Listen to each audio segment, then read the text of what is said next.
Karena menurut saya tantangan terbesar bagi pekerja kita, bagi buruh kita ke depan adalah masalah otomatisasi, masalah digitalisasi. Ya. Iya. Jadi kita sudah lihat gelombang pertama digitalisasi itu mendisrupsi sektor jasa. Ya, sekarang dulu kita lihat kita ke jalan tol itu di gerbang tol ada karyawannya, sekarang sudah tidak ada lagi gitu. Ada penurunan yang signifikan terhadap pesangon buruh ya. Iya itu tuh.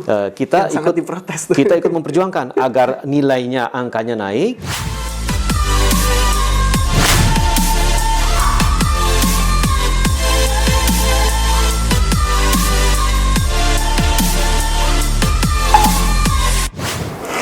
Kita buka dulu kali ya, biar ngobrolnya enak. Yang penting jaga jarak ya. Iya dong. Oke. Baik. Saya boleh opening dulu, Pak? Silahkan. Assalamualaikum warahmatullahi wabarakatuh. Salam Indonesia. Kembali lagi bersama gue, Mirza Harera, dalam channel Stetes, sebuah celoteh tentang Indonesia. Dan kali ini gue masih ngebahas tentang Omnibus Law yang kemarin udah gue bahas. Dan kalian yang belum nonton bisa klik di atas sini. Keluarkan. Oke.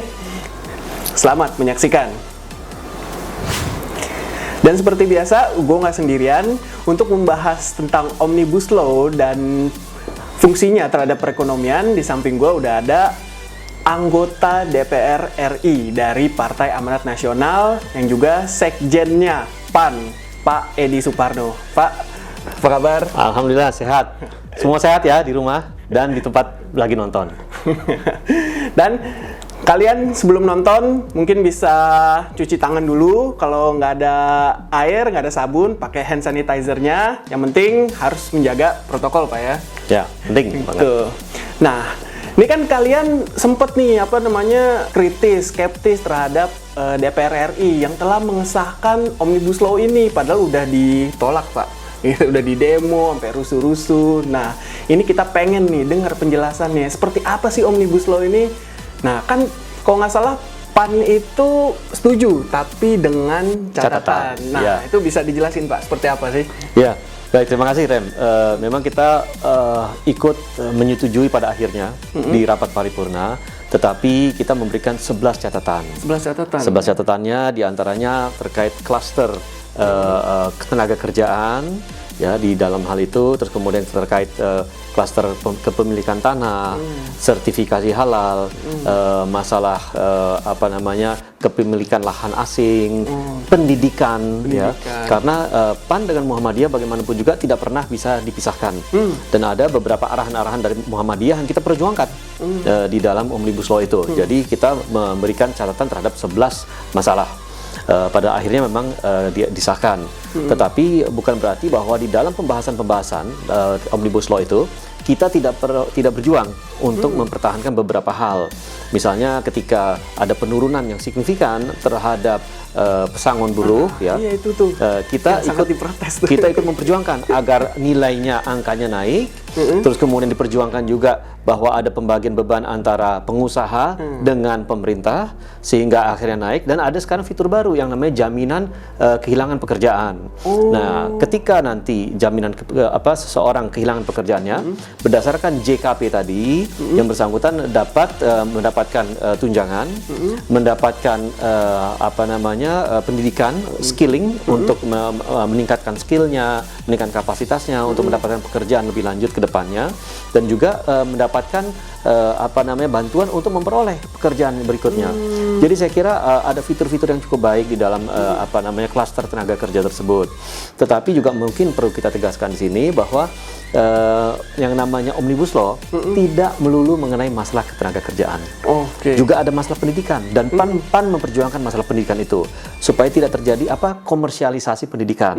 Jadi supaya pendidikan yang baik bisa diakses oleh orang-orang ya secara umum, tidak hanya mereka-mereka memiliki kemampuan finansial untuk itu. Nah, sekarang pendidikan-pendidikan yang memang sifatnya lebih komersial boleh dilaksanakan, tetapi di tempat-tempat tertentu gitu ya. Dan di situ kami sampaikan kalau namanya itu terjadi komersialisasi yang memang membutuhkan biaya yang besar, ya, juga uang pangkal masuknya besar, ongkolnya besar, bisa dilakukan di zona-zona ekonomi khusus untuk itu. Nah, tetapi tempat-tempat umum harus diakses oleh publik secara umum dan merata. Gitu. Itu salah satu di antara yang kita perjuangkan. Karena kami merasa memang ada hal-hal yang perlu memang diringkas di dalam Omnibus Law tersebut. Sebagaimana diketahui, ada 79 undang-undang yang kita rangkum menjadi satu undang-undang, yaitu Undang-Undang Cipta Kerja. Nah, yang sebelumnya undang-undang itu banyak yang tumpang tindih, banyak yang bertabrakan, ya banyak yang simpang siur gitu loh. Ya, 79 undang-undang itu 1000 halaman itu Pak ya?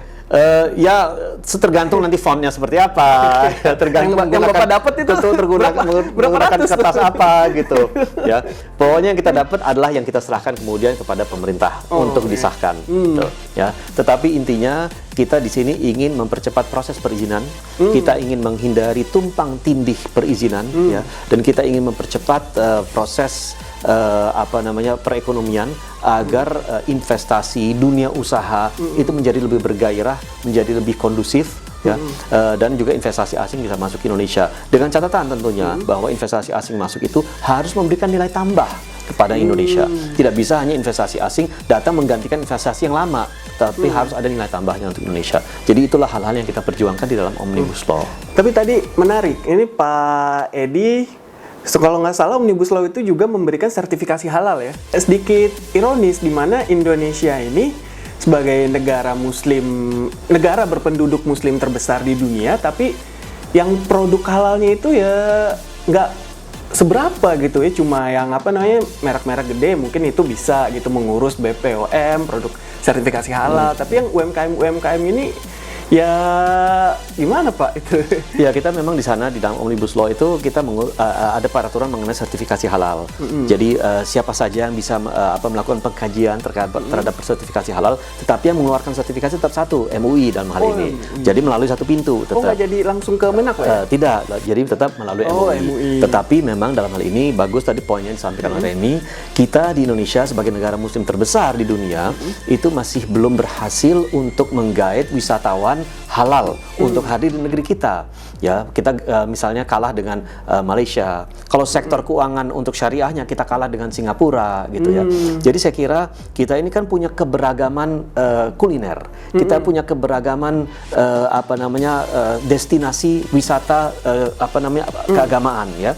Kita punya masjid-masjid yang lama, kita punya hikayat dari para pendiri Islam di negeri ini ya. Jadi saya kira itu adalah wisata halal yang perlu dikembangkan. Tetapi menurut saya itu adalah potensi besar yang memang perlu fokus dan kita harus mulai sekarang.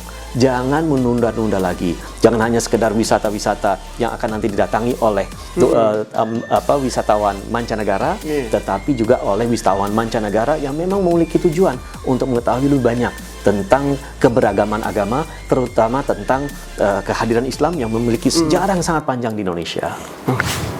Nah Pak, ini kan tadi seperti yang Bapak bilang itu Omnibus Law akan poinnya yang saya tangkap ya bisa membangkitkan lah ekonomi rakyat yang terkena pandemi gitu. Nah, menurut Bapak ini Omnibus Law ini bisa gak sih menyelamatkan Indonesia dari ancaman resesi ini? Ini karena kan Q3 ini diramalkan minus lagi nih, Q2 minus, Q3 juga minus gitu. Gimana Pak? Ya, resesi itu telah hadir sebelum Omnibus Law disahkan. Gitu. Jadi kita sudah menghadapi resesi pada saat Omnibus Law ini masih dalam penggodokan. Gitu. Nah, tetapi memang kita berharap bahwa dengan adanya Omnibus Law itu kita bisa mempercepat masalah perizinan, mempermulus proses untuk dunia usaha bergerak di Indonesia. Tadi investasi itu, termasuk investasi investasi domestik, investasi asing, termasuk juga bagaimana sekarang di Indonesia ini kita bisa lebih kompetitif dibandingkan negara-negara lain. Kita selama ini selalu mengeluh kok investasi datangnya ke Vietnam, ke Laos, ke Thailand gitu. Tapi ke Indonesia hampir tidak ada gitu loh. Nah, dengan adanya Omnibus Law itu diharapkan ke depannya itu nanti kita bisa memperoleh banyak kemudahan menjadikan Indonesia lebih menarik sebagai destinasi usaha dan investasi. Nah, tetapi dalam menghadapi resesi saat ini, saya kira kita satu perahu dengan negara-negara yang lain di seluruh dunia. Tidak ada negara di dunia ini yang tidak terkena resesi. Kalaupun ada yang sekarang sudah bangkit dari resesinya, itu dia melalui resesi tapi bisa bangkit lebih cepat. Misalnya Cina. Gitu, ya. Kena duluan dia. Dia kena duluan, tetapi dia bangkitnya juga cepat. Sekarang ini kuncinya adalah bagaimana kita bisa cepat bangkit dari resesi itu. Jadi kuncinya itu, jangan kita berlarut-larut terlalu lama dalam resesi. Negara-negara semua di dunia itu boleh dibilang anggarannya jebol semuanya. APBN-nya itu jebol semua. semua. Termasuk Indonesia. Betul. Defisit anggarannya udah meroket ya. Utangnya di mana-mana sudah tinggi sekali, termasuk Indonesia juga dalam hal ini. Nah, tetapi sekarang kuncinya adalah jangan kita berlama-lama berada dalam resesi. Harus ada akselerasi perekonomian sehingga kita cepat bangkit. Itulah kuncinya bagi kita agar kita tidak tenggelam di dalam resesi terlalu lama ke depannya. Nah, ini Pak, ini kan Omnibus Law ini kan udah disosialisasikan tuh udah setahun lebih yang lalu ya, kalau nggak salah. Tapi kenapa sih dari disosialisasikan sampai disahkan nih terlihatnya seperti momok yang merugikan masyarakat ya, terutama pekerja sih, Pekerja, Pak. iya. Itu gimana Pak tanggapannya? Saya kira mungkin harus ada pemahaman lebih mendalam lagi mengenai Omnibus Law. Karena Omnibus Law kembali lagi tidak melulu mengenai masalah tenaga kerja saja. Dan menurut saya ada hal-hal yang memang diatur dalam Omnibus Law, menurut saya itu justru menunjang pertumbuhan ekonomi ke depan. Kembali lagi kita lebih kompetitif. Tetapi satu yang mungkin perlu saya sampaikan, sesungguhnya Omnibus Law itu bukan merupakan momok bagi pekerja ya. Karena menurut saya tantangan terbesar bagi pekerja kita, bagi buruh kita ke depan adalah masalah otomatisasi, masalah digitalisasi. Ya. Jadi kita sudah lihat gelombang pertama digitalisasi itu mendisrupsi sektor jasa. Ya, kita lihat perbankan terdisrupsi. Sekarang dulu kita lihat kita ke jalan tol itu di gerbang tol ada karyawannya, sekarang sudah tidak ada lagi gitu ya. Sekarang gitu kalau Remi mau keluar kota ya, itu nggak usah beli tiket lagi ke counter travel dari ya. handphone aja, sudah buka langsung Traveloka atau apapun namanya. Gitu ya, betul. Jadi itu disrupsi pertama. Disrupsi kedua itu nanti akan terjadi ketika industri manufaktur itu sudah lebih banyak menggunakan mesin teknologi gitu, dan yang diproduksi juga adalah produk-produk yang memang memiliki teknologi yang lebih tinggi kadarnya. Nah, oleh karena itu saya kira tantangan kita terbesar ke depan bagaimana kita meningkatkan skill, keterampilan buruh kita itu untuk hal-hal yang memang bisa bernilai tambah, yang bisa kemudian mengadaptasi perubahan yang ada di dalam sektor industri yang sekarang sudah terotomatisasi dan terdigitalisasi tersebut. Nah, jadi saya kira dalam hal ini ya inilah tantangan kita terbesarnya, karena memang kita masih banyak menggunakan yang namanya manual labor ya. Jadi memang buruh kita bekerja dengan tangan, tetapi nanti ke depannya saya kira karena mesin dan teknologi akan mengambil alih, jadi kita harus memiliki buruh yang berdaya saing ya. Dan saya kira ini yang jadi tantangan kita terbesar. Ya kalau gitu mungkin nih tugasnya DPR dan pemerintah nih kasih pelatihan digitalisasi pada UMKM dan pada karyawan gitu Pak. Betul, Remi. Jadi dan tidak hanya situ saja, bukan berarti bahwa meningkatkan skill atau keterampilan itu berarti bahwa dia nanti akan menjadi buruh atau pekerja yang lebih terampil, tetapi juga meningkatkan skill misalkan ke arah kewirausahaan gitu ya. Karena bagaimanapun juga backbone, tulang punggung daripada perekonomian kita itu adanya di UMKM, koperasi UMKM. Nah, semakin banyak kita memiliki wirausaha kecil dan mikro, saya kira negeri ini akan lebih cepat tumbuhnya dan lebih kuat terhadap masalah-masalah disrupsi teknologi, masalah disrupsi ekonomi seperti yang sekarang COVID yang kita hadapi dan lain-lain. Pak, tadi kita udah ngomongin soal Omnibus Law, kita ngomongin resesi, ekonomi. Nah, ini ada satu aspek yang nggak kalah penting nih Pak, kesehatan. Ya. Gitu. Ini kan udah disiapkan nih Pak vaksin, tapi juga ya beredar di masyarakat ada beberapa yang mengatakan vaksin itu belum tentu aman. Terus juga vaksin itu ya konspirasi dari segala macam lah gitu. Nah, itu gimana Pak? Mungkin mengenai vaksin ya, perlu saya sampaikan bahwa saat ini sekarang kita lagi dalam produksi dan dalam uji klinis vaksin. Nah, yang harus dilakukan itu tidak hanya masalah vaksinnya saja, tetapi penyediaan obat juga. Vaksin untuk mereka yang belum tertular, ya untuk menangkal, tetapi bagi mereka yang sudah tertular, sedang terpapar, itu kan perlu obat. Gitu ya. Jadi tantangan kita adalah vaksin, obat, dan distribusinya, gitu ya, ke produksi dan distribusi dalam hal ini. Bagaimana kita bisa menciptakan, memproduksi ratusan juta ampul vaksin untuk disuntikan, dan bagaimana kita menyuntikannya itu perlu anggaran juga. Gitu. Jadi saya kira ini bukan masalah yang sederhana, masalah yang kompleks. Saya kira ini perlu penanganan khusus yang memang tidak boleh tidak kita berpacu dengan waktu, ya, dan kita berpacu juga dengan semakin banyaknya orang yang terpapar ke COVID-19 ini. Nah, terkait vaksin itu sendiri, saya kira kita ini sekarang memiliki banyak sumber vaksin. Dari Cina ada, dari Inggris, jadi Cina Sinovac, dari Inggris AstraZeneca, dari Dubai juga ada, tetapi kita juga mengembangkan vaksin sendiri. Kebetulan mitra saya di Komisi 7 itu adalah lembaga Eijkman. Lembaga Eijkman sekarang memang sedang mengembangkan vaksin sendiri. Mereka sudah punya istilahnya yang biang vaksinnya itu, yang sekarang sedang dikembangkan, nanti akan diserahkan kepada Bio Farma untuk diproduksi ketika uji klinisnya sudah berhasil secara baik. Jadi saya berpikir kita mudah-mudahan akhir tahun ini kita sudah memiliki vaksin, dan vaksin itu akan disuntikan, diberikan terutama kepada mereka yang membutuhkan, paling membutuhkan, yang ada di garda terdepan, misalnya para tenaga medis, ya warga negara kita yang rentan, misalnya yang sudah sepuh, udah tua, gitu, atau mereka-mereka memang tinggal di zona-zona yang merah saat ini, gitu ya. Jadi itu mungkin mendapatkan prioritas untuk vaksinnya. Tetapi saya kira vaksin itu tidak akan diberikan sebelum uji klinis itu tuntas. Dan artian bahwa vaksin dari manapun asalnya, sepanjang itu bisa berhasil untuk disuntikan dan berhasil untuk menangkal penyakit bagi warga negara Indonesia yang mungkin memiliki karakter DNA yang berbeda, mungkin juga karakter darah yang berbeda. Nah, baru setelah itu kita bisa pasarkan secara massal. Jadi dengan kata lain, kalau belum aman disuntikan ke masyarakat, nggak akan didistribusikan ya Pak? Tidak akan, karena bagaimanapun juga pemerintah tidak mau menambah beban masyarakat dan beban dirinya mereka sendiri. Karena kalau ternyata nanti disuntikan ternyata nggak berhasil, kan bertambah banyak korban. Rumah sakit bertambah berat lagi bebannya. Dana lagi ngicir tuh. Kurang lebih begitu. Ini Pak, satu lagi Pak sebagai penutup. Ya. Tadi kita udah ngomongin ekonomi dan juga kesehatan. Ya. Nah, ini sebenarnya menurut Bapak sebagai DPR, mana sih Pak yang lebih penting, ekonomi dulu atau kesehatan dulu? Oke, saya mungkin mengutip filosof Yunani, Cicero, hidup 100 tahun sebelum Masehi. Dia mengatakan kedaulatan tertinggi adalah keselamatan masyarakat. Rakyat. Nah, jadi dalam hal ini sudah terlihat bahwa bahkan hampir 2000 tahun yang lalu itu mereka sudah memikirkan keutamaan adalah keselamatan daripada rakyatnya. Jadi memang kita harus mendahulukan kesehatan. Karena bagaimanapun juga menurut pandangan saya, kesehatan itu adalah prasyarat utama bagi kita untuk melakukan segala sesuatu, gitu loh. Mau kita belajar, mau kita bekerja, mau kita berdagang, kalau nggak ada aspek kesehatan atau jaminan kesehatan di luar sana, tentu kita nggak mau meninggalkan rumah. Gitu. Ya, ekonomi nggak akan bergerak kalau tidak ada mobilitas warga.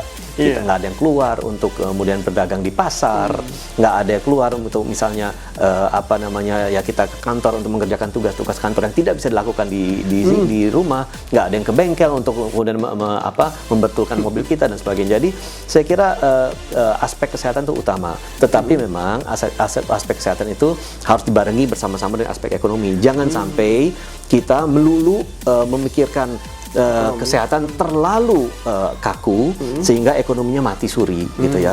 Jadi memang kita harus berdampingan, dan dalam hal ini saya kira kita punya kewajiban, semuanya masyarakat kewajiban untuk menjaga sektor kesehatan itu sendiri, gitu. Gampang ya, kemana-mana keluar kita pakai masker. Kalau nggak pakai masker kita nggak keluar. Kalau pakai maskernya juga pakai masker yang benar, jangan cuma diporotin di bawah sini hidungnya. Nah itu. Nah terus kemudian ya kita rajin cuci tangan, gitu ya, cuci tangan, pakai sabun, ya sabunnya agak banyak, ya cuci tangannya agak lama, gitu. Jangan ngirit-ngirit sabun, ya. Terus kemudian juga ya kita harus menjaga jarak. Berkumpul, tetapi kita tetap jaga jarak. Kalau perlu berkumpul tetap pakai masker. Saya kira itu salah satu bentuk dari kepedulian kita, kewaspadaan kita, bagaimana kita tetap menjaga kesehatan supaya kita bisa beraktivitas dalam kondisi yang memang relatif masih baru, new normal ini. Oke, mantap pemaparannya. Mungkin ada kata-kata penutup Pak? Ya, saya kira pada akhirnya kita hidup dalam era baru. 2020 itu membuka babak baru bagi kita di seluruh dunia, tidak terkecuali. Ya, kita harus menyesuaikan sekarang dalam kondisi yang ada. Saya kira COVID itu tidak akan hilang. Ya, COVID akan tetap ada di Indonesia, di seluruh dunia. Tetapi bagaimana sekarang kita hidup berdamai dengan COVID? Ya. Kita nanti insya Allah akan ada vaksin agar kita bisa mampu untuk menjadi imun terhadap vaksin COVID tersebut. Tetapi pada akhirnya kita tidak boleh lengah, tetap hidup sehat, tetap hidup bersih ke depannya, dan itu menjadi bagian dari keseharian kita. Bagaimanapun juga jangan lupa bahwa kebersihan adalah sebagian daripada iman. Jadi nggak ada salahnya untuk kita hidup bersih dan sehat. Gitu. Oke, mantap banget. Jadi gitu pemaparan dari Pak Sekjen PAN, anggota DPR RI, Komisi 7. Ya intinya sih untuk Omnibus Law ini kalau yang gue tangkep sih itu banyak banget hoax yang beredar, jadi memacu emosi masyarakat gitu. Tapi intinya undang-undang ini dibuat ya untuk kebaikan masyarakat juga gitu. Jangan sampai kalian diajak seneng malah nyusahin gitu. Jangan, mending teliti dulu. Kalau memang pengen tahu undang-undangnya, udah bisa di-download, Pak. Udah bisa. Udah bisa. Jadi baca aja satu persatu ya, 3 hari 4 hari karena ada 1000 halaman sih kalau gue tahu gitu ya. Nah, terus juga dari sisi ekonomi, resesi itu nggak cuma di Indonesia, tapi di seluruh dunia. Bahkan Amerika 2 hari yang lalu resmi mengumumkan resesi, Pak ya. Yes. Gitu. Nah, Cina, Tiongkok udah bangkit ekonominya karena udah kena duluan dia pandemi gitu. Jadi ya jangan takut lah, pemerintah sekarang lagi bekerja dengan DPR, ya percayakan saja. Jadi Dan kita juga punya andil untuk tetap jaga kebersihan, tetap punya andil untuk sehat. Gitu. Jadi jangan terlalu gimana-gimana juga sih sama vaksin, karena vaksin itu kan buat kebaikan diri kita juga. Ada obat juga, Pak ya? Obat. Oh iya, gitu. Dan satu lagi, kalau nggak salah Omnibus Law itu kalau masih ada yang bertentangan atau nggak serak gitu di masyarakat, mungkin bisa dikasih permen apa sih, Pak? Nggak, jadi pertama kita kalau sampai kita akan lihat nanti ke depannya akan ada peraturan pemerintah yang nanti akan menjadi aturan turunan dari Omnibus Law itu. Nah, kita lihat nanti aturan turunannya seperti apa. Tetapi kalau masih ada yang menolak, ada yang merasa tidak happy, ada yang merasa masih galau, ya baper tentang tentang Omnibus Law, bisa dibawa ke Mahkamah Konstitusi. Itu adalah jalur yang resmi yang sudah diberikan oleh hukum bagi kita untuk membawa permasalahan ini. Oke, dan seperti yang tadi Pak Edi bilang, jangan lupa ikut berkontribusi untuk memutus rantai COVID dengan cara ya 3M itu, Pak ya, memakai masker, mencuci tangan, dan menjaga jarak. Oke, Pak, terima kasih ya atas pemaparannya. Jangan bosan-bosan, Pak, untuk ngisi channel Stetes. Dengan senang hati. Bagi kalian yang udah nonton, jangan lupa klik subscribe, nyalain lonceng nih di bawah ini, please banget. Dan kalau kalian yang punya pandangan berbeda dari Pak Edi dan juga dari gua, bisa komen di bawah ini. Komen aja di sini, jangan di medsosnya beliau, biar aman. Oke, sampai jumpa di video-video Stetes selanjutnya. Merdeka, Pak. Merdeka. Merdeka. Salam sehat selalu.